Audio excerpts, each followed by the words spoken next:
I am from GHS नवागबरा। आज हम how a client was saved का सेकंड पैरा पढ़ने जा रहे हैं। आई काम्ड हिम एंड सैड, मैंने उसे रिलैक्स किया, मैंने उसे तसल्ली दी और कहा, to save or not to save you in is in his hand, उसको बचाना या ना बचाना ये उसी के हाथ में है। As to me you know my way, जैसा कि आपको पता है मेरा तरीका। आई कैन, मैं कर सकता हूँ, but try to save you by means of confession, मैं आपको बचा सकता हूँ लेकिन खाली इस तरीके से कि आप अपनी गलती माने, फिर मैं आपको बचा सकता हूँ। आपको मेरा तरीका पता है। तो the good Parsi felt deeply mortified, जो पारसी था, जो अच्छा दोस्त था, ये इसको काफ़ी मॉर्टिफाइड हो गया, डीपली मतलब वो मुतासर हो गया। But not in my confession before you enough, लेकिन but is not my confession before you enough, लेकिन खाली मेरी कन्फेशन आपके लिए काफ़ी नहीं। ही सैड, उसने कहा, you have wrong not me but the government, आप मुझे ही नहीं बल्कि पूरी अपने गवर्नमेंट को भी गलत साबित किया। How will the confession made before me avail you, I replied gently, जो कन्फेशन मेरे सामने आपने किया है वो कैसे अवेल करेगा। आई रिप्लाइड जेंटली, मैंने इसको जेंटली रिप्लाई किया। Of course I will do just as you advise, हाँ मैं वैसे ही करूँगा जैसे आप एडवाइस करेंगे। But will not consult with my old counsels mister dash, लेकिन आप यू विल नॉट, लेकिन आप जो है वो मेरी जो ओल्ड कंसल्टेंट उनको बिल्कुल कंसल्ट नहीं करेंगे, ओल्ड कौंसल जो है उनको कंसल्ट नहीं करें।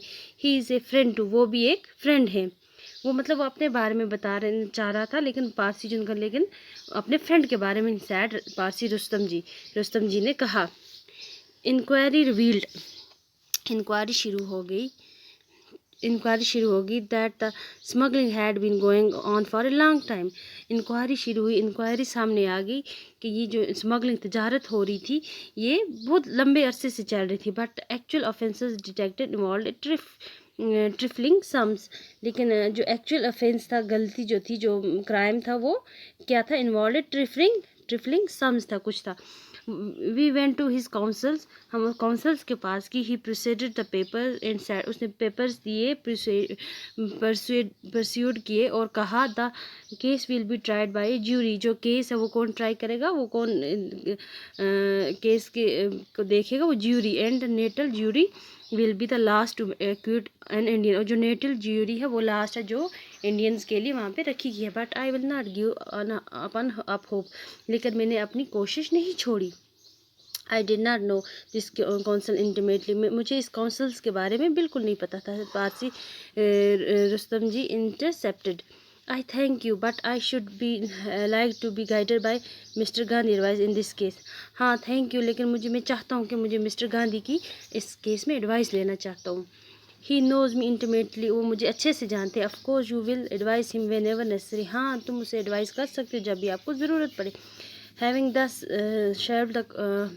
Shelve the counsel's question we went to the Rustom Parsi shop, हाँ हमने कुछ काउंसल्स के क्वेश्चन वगैरह किए तो उन्होंने पूछताछ की, उसके बाद हम कहाँ चले गए, पारसी रुस्तम जी की शॉप पे, दुकान पे चले गए। And now explaining my view I said to him, अब मैं उसको अपने व्यू, अपना तरीका, अपना तौर तरीका बता रहा था। और आई सैड टू, मैंने उसे कहा, आई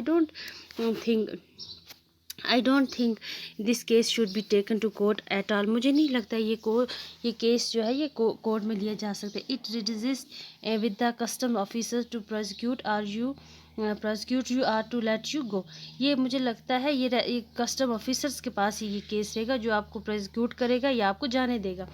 and he in turn will have be guided by the attorney general, और उसको शायद अटॉर्नी जनरल गाइड करेगा।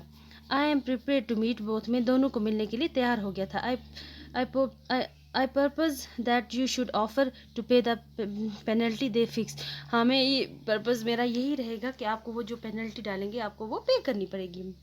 And the odd are that they will be agreeable, और ये है कि वो अब वो बात मानने भी चाहिए। बट इफ़ दे डे ना, अगर उन्होंने ये नहीं माना, you must be prepare to go to jail, आपको तैयार रहना चाहिए कि आपको फिर जेल भी जाना पड़ सकता है। अगर उन्होंने मेरी बात नहीं मानी, हमारी बात नहीं मानी, तो फिर आपको वो तैयार रहना इस बात के लिए कि आपको शायद वो जेल भेज दें। That's all for today, thank you.